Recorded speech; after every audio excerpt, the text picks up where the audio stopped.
12,000 soldiers, and every single one of them ran. Every single one, except one man on a camel moving in the wrong direction.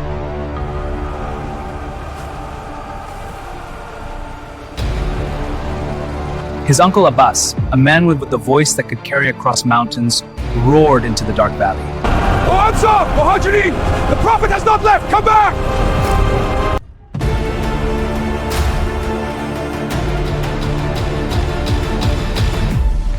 That man was the Prophet Muhammad. And what happened in that valley was not just a historical event, it was one of the most extraordinary tactical reversals in the history of warfare. To understand why the Islamic army collapsed, we have to look at the trap. Mecca had just fallen, not through a bloody war, but through an overwhelming show of force. The Prophet entered with 10,000 men and offered something no conqueror in Arabian history ever had: complete forgiveness. But while Mecca opened its gates, two tribes nearby, the Hawazin and the Taif, did the exact opposite. They chose to gamble everything on one final strike. Their commander was Malik ibn Auf, young, calculating, a leader who understood the psychology of war. Malik's plan was brutal. He ordered his men to bring their wives, their children, and every animal they owned to the battlefield. His logic was simple: a man who has nothing left behind him has no reason to run.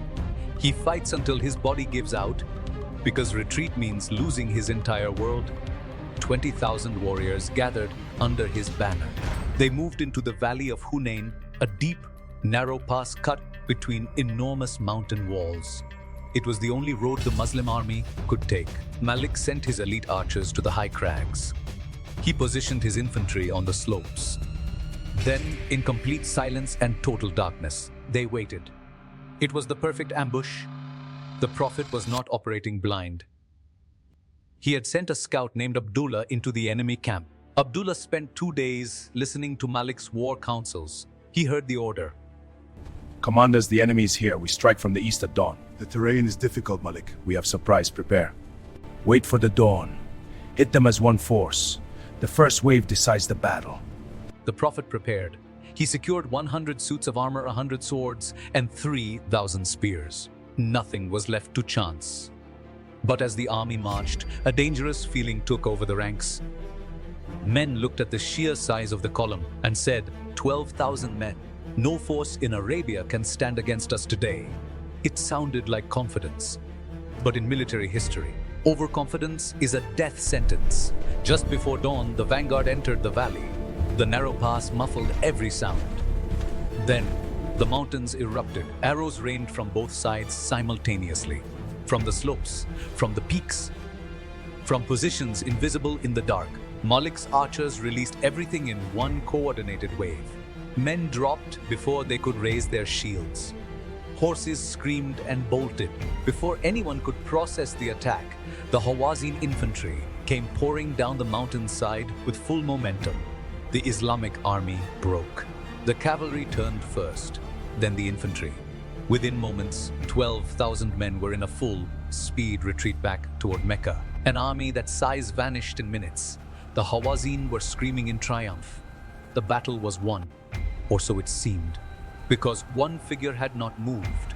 The Prophet Muhammad was guiding his camel forward, straight into the arrows, moving in the exact opposite direction of 12,000 fleeing men. He stood his ground in the center of the kill zone and called into the chaos, I am the Prophet of Allah. Come back to me.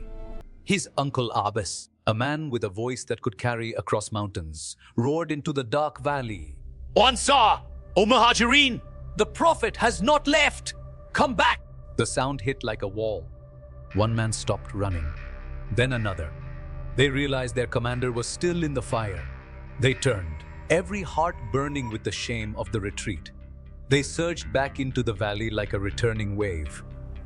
Ali ibn Abi Talib pushed to the front, leading a counter charge with an intensity that shattered the Hawazin formation. The circle around the Prophet tightened. The trap was now being squeezed from the inside out. The Hawazin realized their momentum was gone.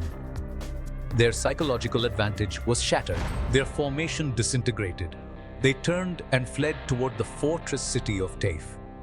But the campaign wasn't over. Taif was an engineering marvel, a city built to outlast a year-long siege. Thick stone walls, massive towers, stockpiled resources. The Muslim army brought forward catapults, striking the walls repeatedly. They used armored wooden shelters on wheels to reach the gates, but the defenders dropped heated iron from above, setting the machines ablaze. Nearly 3 weeks passed. The fortress wouldn't crack. The casualties were rising. The Prophet gathered his commanders for a strategic debate. Stay and bleed against the walls or leave. The Prophet looked at the logistics and the cost. He made the tactical call, we are leaving. But he didn't leave a curse behind. When asked to pray for the city's destruction, he prayed for their guidance. Years later, without a single shot fired or a single wall broken, the leaders of Taif traveled to Medina on their own. They surrendered not to a siege, but to the character of the man who refused to destroy them. The victory at Hunayn was not won by the 12,000 who marched out in pride. It was reclaimed by the few who stood firm when the world turned to run. The history of the desert is written in blood and strategy. If you want to see more cinematic breakdowns of the greatest battles in Islamic history, hit that subscribe button and turn on notifications. Which commander's strategy should we cover next? Let me know in the comments. I'll see you in the next one.